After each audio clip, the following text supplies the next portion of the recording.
Timers, are you ready? Sawman, are you ready? 3, 2, 1.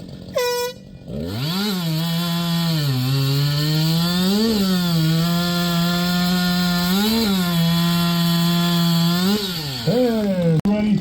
All right, folks, ready? 3, 2, 1, go!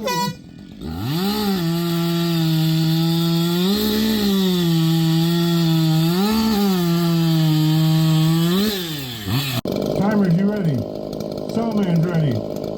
3, 2, 1.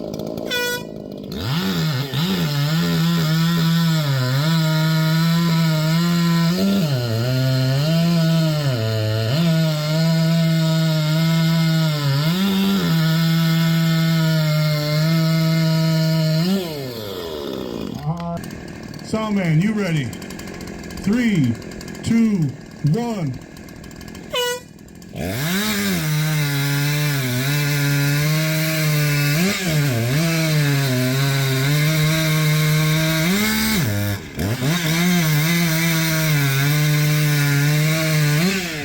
All right, 40. 3, 2, 1. Come on, baby, cut it high.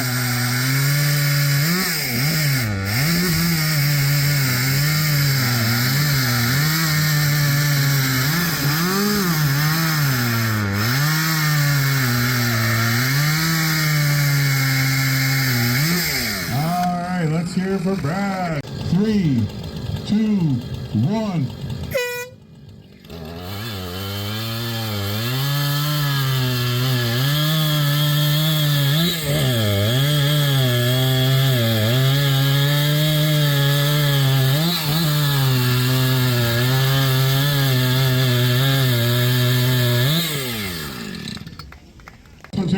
Timers, you ready? Sawman, ready? 3, 2, 1.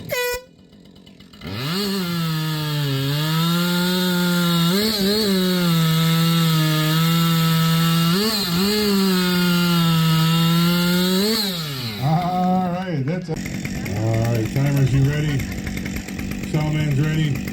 3, 2, 1.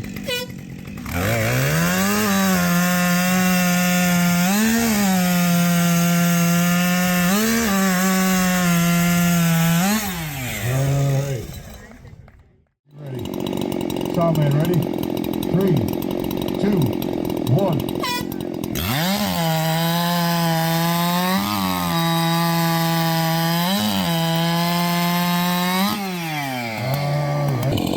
Sawman, ready?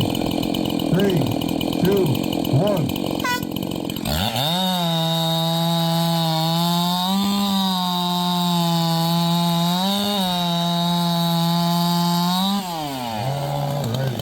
Sawman, ready? 3, 2, 1.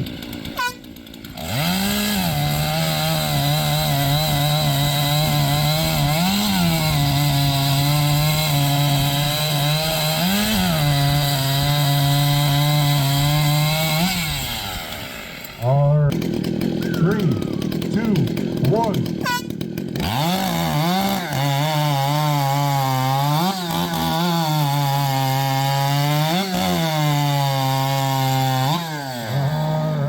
Timers ready? Sawman ready? 3, 2, 1.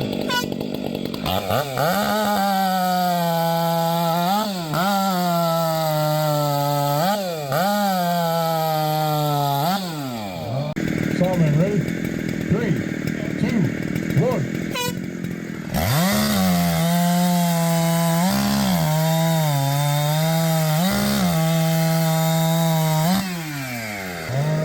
Ready? Sawman, you ready? 3, 2, 1.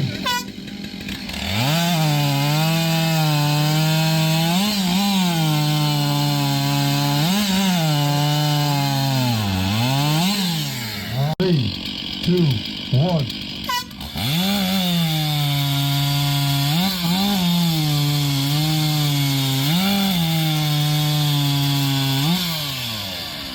Timers, are you ready? Sawman, you ready? 3, 2, 1.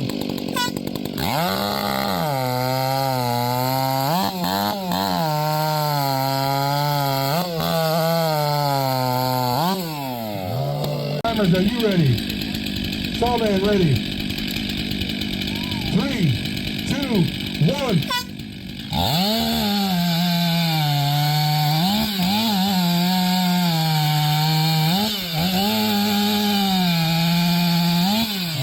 Alright, that was Sam Johnson. You ready? Sawman ready.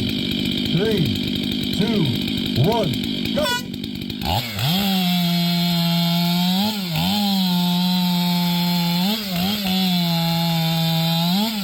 Alright, that was Kenny Adams. Ready. Sawman ready. 3, 2, 1.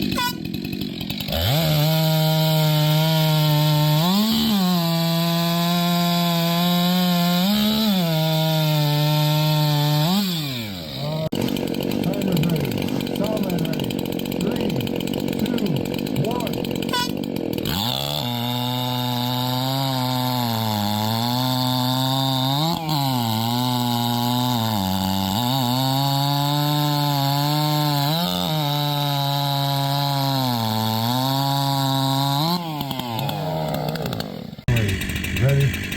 Sawman, you ready? 3, 2, 1.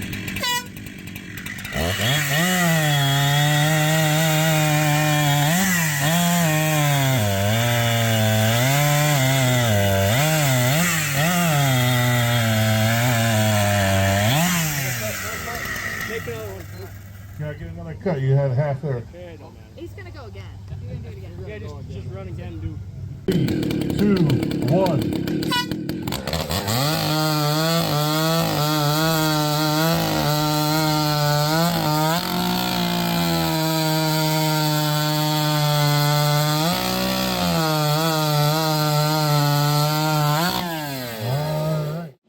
This is the unlimited class. Are you ready?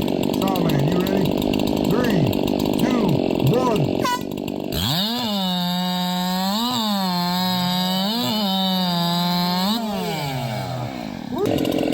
3, 2, 1.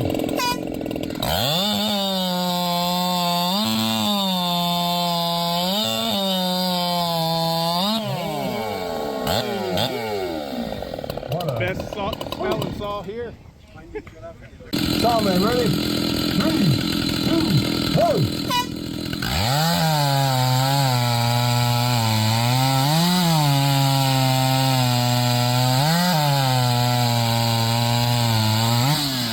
Alright, you ready? Sawman ready? 3, 2, 1.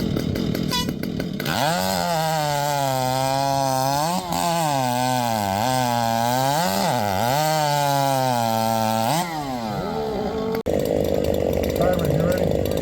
Sawman ready? 3, 2,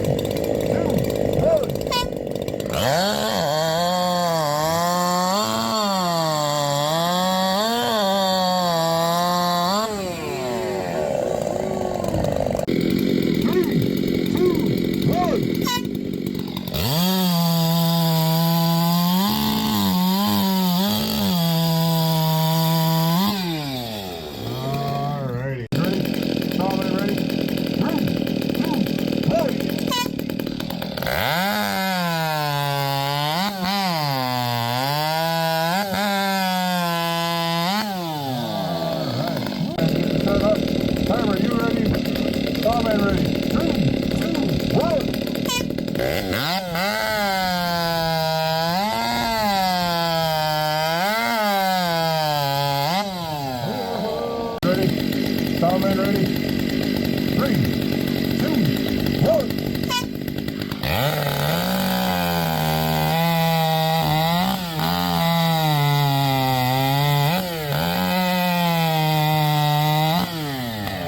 Alright. Timers, are you ready? Sawman ready? 3, 2, 1.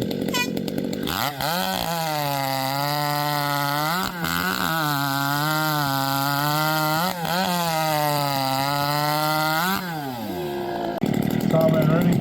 3, 2, 1.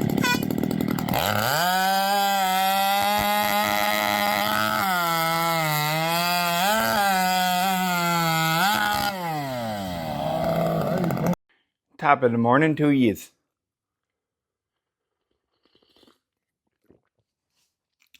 that was a fun race. And I enjoyed it. So that was a small local race to me now that I live up here. Um, yeah, it was only about 35 minutes from me. It was in a There was some confusion in the town. Is it Steamburg? Is it Randolph? Or is it Cold Springs? So, but it was in Steamburg, New York. And the classes that they ran. So Nate Blakesley, he's the guy that's really fast. He's the very first guy in every class. Anyways, he helped the guy put it on. I don't know how they got hooked up with each other, but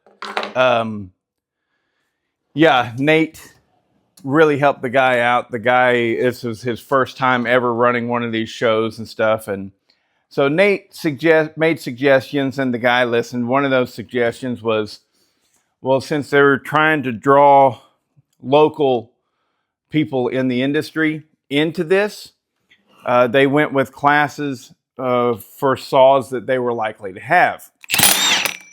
Which, like if you say a 3-cube racer, they may not have that. But are they going to have a stock saw that's 50 cc's?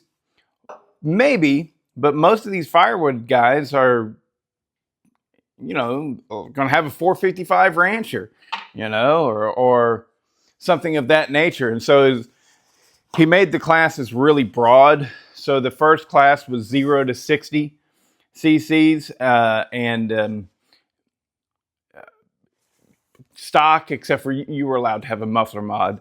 And, not so much in that class, but like in the other class was 0 to 81 cc's. There was a couple guys there that was probably had a little bit of work done to theirs. So, but whatever. We were just there to have fun. And I thought it was pretty darn cool to actually see. I don't know. It's weird to even talk about it like this, but a lot of those guys didn't have a clue what was going on. Now, they may or may not be professional wood cutters or, whatever. I don't know. I don't care. But, they clearly had never raced before. And the reason I think that's cool is not because it's funny to watch them screw up. No, it's because the sport's growing. I like that. I like seeing these new guys out, and heck, it's not like I'm a pro. I've only been doing it for, I don't know, about 3 years now or something like that. So, I get it, but yeah, they didn't know. What am I supposed to start the saw and then cut the wood? And no, leave it running. There was a lot of that, them just trying to figure it out. And I was like, man, this is awesome.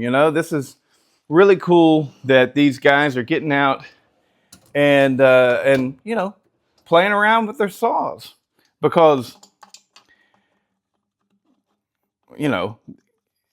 when it's the same old guys over and over again every single time you go to a race, well, that can be fun. You build a community and everything, but you got to have some new blood in there. And now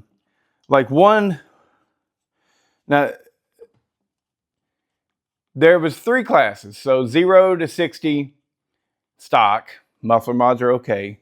0 to 81 stock, muffler mods are okay.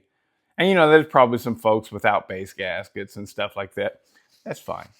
What I ran for the 0 to 60 is this 562 Mark II. The only thing that I did to it was I pulled the screen out of the muffler. So I'm actually putting it all back together completely stock, because hopefully any day now I'm going to have a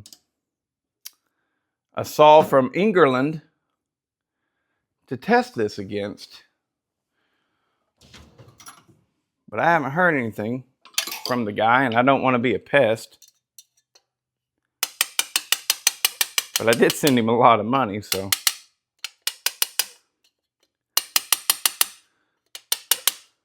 Get in there. So anyways, yeah, I don't have any stock saws.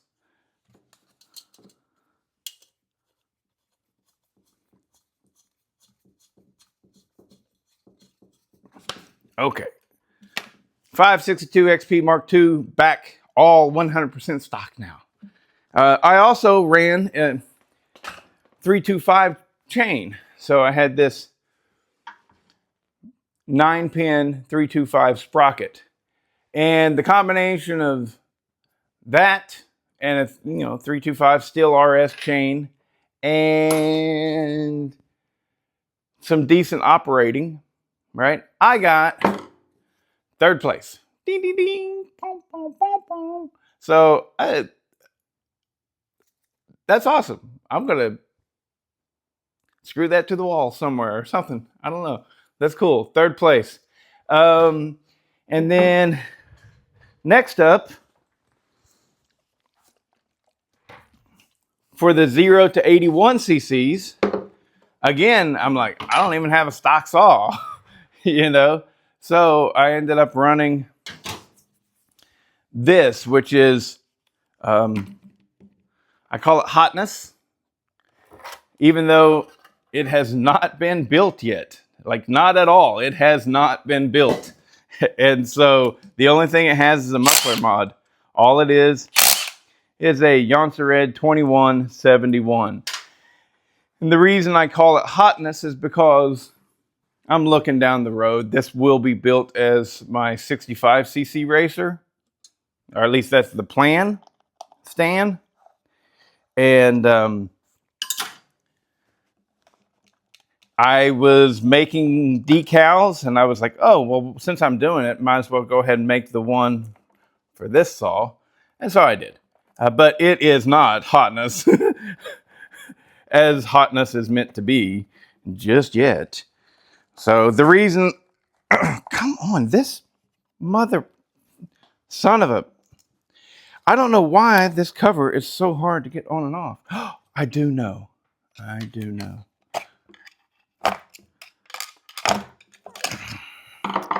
All right.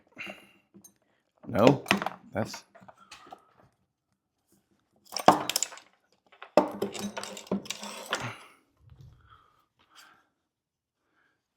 That is why it keeps wanting to stick.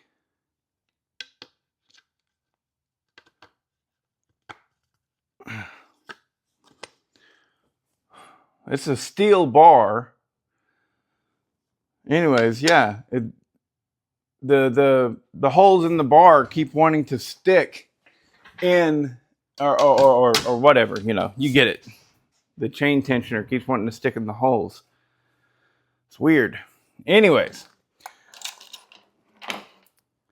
but this one, the reason I like the idea of Hotness is because I thought that it had been stolen.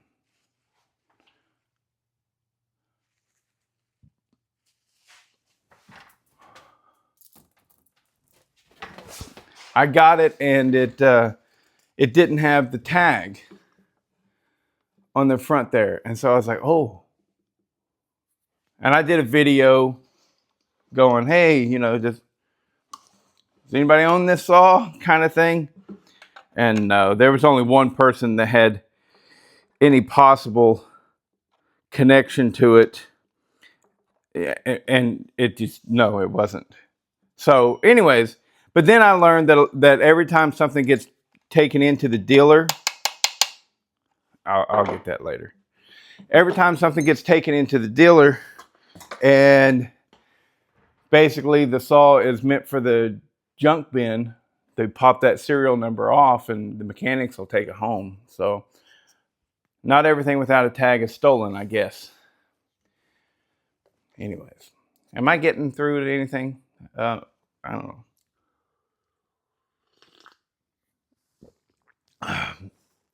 That's also running the 325 bar and chain setup. the same one that was on the 562, 9-pin sprocket. It worked out good. And then for the unlimited class,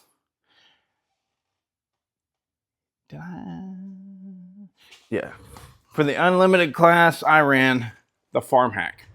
I was going to run Blue Thunder, the 395 XP that was ported by Richard Flagg, but it's not oiling, so I did not run it.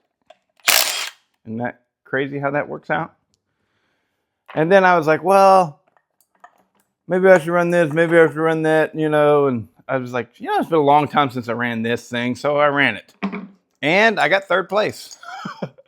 So things could be said about, well, if you had ran like Bobby Boucher, all right, you might have gotten first place or whatever. And if you don't know Bobby Boucher, it's my 281 XP built by Pat. But I just want to have fun, and I wanted to run this, so I did. And it ran flawless, except for the kill switch. Kill switch is bad on it. Where does this go? There we go.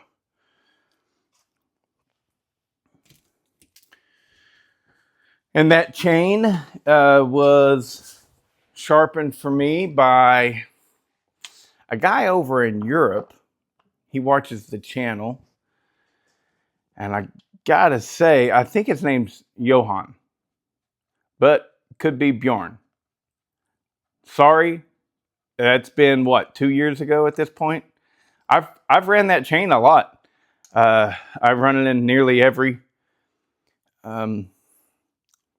race I go to outside of Sawfest, you know, because Sawfest is the only ones that are saying things about the chain, which I got to say, like, you know, me and Nate were talking about that a little bit.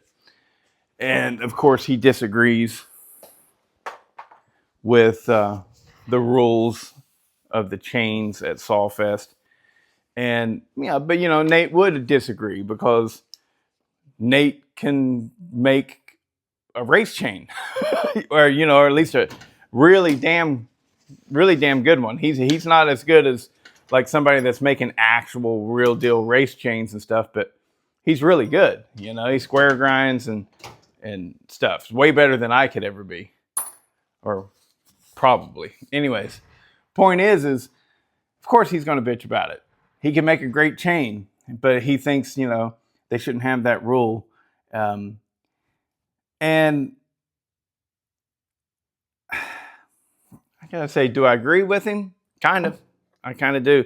I understand why the guys at Sawfest are wanting nothing but just round file chain, because they want everybody to be on like an even playing field. But does it work? No.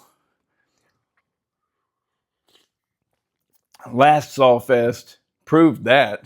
I mean, guys that could make a good chain were way faster. And yeah, you can make a significantly faster round file chain. So the only way to get around it is if you made everybody run the exact same out of the box chain. And to that point, I don't know. I mean, I'm okay with it. I'm fine with it. I play along and stuff. But yeah, I mean, I kind of feel like it should be anybody's game. Or everyone runs the same chain, you know? So the idea that they allow C83 in, C83 is not a round file chain. And they also allow hexachain, is again not a round file chain. But any of them, they're so different right out of the box and stuff. I don't know, whatever. But this competition didn't have any chain rules whatsoever. So that's why I chose to go ahead and try the 325 on two of the saws. And I had that chain by, I think, Bjorn is his name, or it might be Johan. I don't know. But anyways, all my saws cut pretty well, and I think I got third place in 2 classes. I know I got third place in 2 classes. I think one of them is for the 0 to 60 cc, and one of them is for the unlimited. So I think that's the 2 third place classes that I got. And I got a 4th place in another class, and that got me a bottle of X-Guard oil, which I'll get around to using at some point probably. But that right there is probably the value-wise, that's the most that earned me the most money. That 4th place earned me the most money of all of them. But yeah, the race was fun. The payout was good too. I mean, you know, for 3rd place, well, heck, I'll tell you, I got 2 third places. One of them got me $20, and one of them got me $40. So I made $60 cash, and I got some oil. So I'm like, that's pretty damn good. That's the first time I've ever been to a race, and it paid for my entry fee and all, you know, gas to get there, and hell, even food that I ate. You know, so I was like, all right, that's pretty cool. But anyways, I had a great time out there with those guys and everybody, the whole community. There was a lot of people watching, way more people watching than like say Chardon, right? And Chardon is like a big race. That Chardon is a very competitive. Top guys go to Chardon, and you know, you look out there in the crowd, they got bleachers set up and everything, and there might be, I don't know, max 30 people watching. There was probably 40 or 50 people the whole time watching there at this race. And so I was like, this is pretty cool. You know, so the community got out and supported it. And I thought it was neat, and enjoyed meeting everybody. Met a few people that watched the channel. They came up and introduced themselves and everything. And it was pretty cool. You know, had a good time. So anyways, with that said, I enjoyed the races. I hope you enjoyed watching them. And thank you to the people involved that put on the race in Steamburg, New York.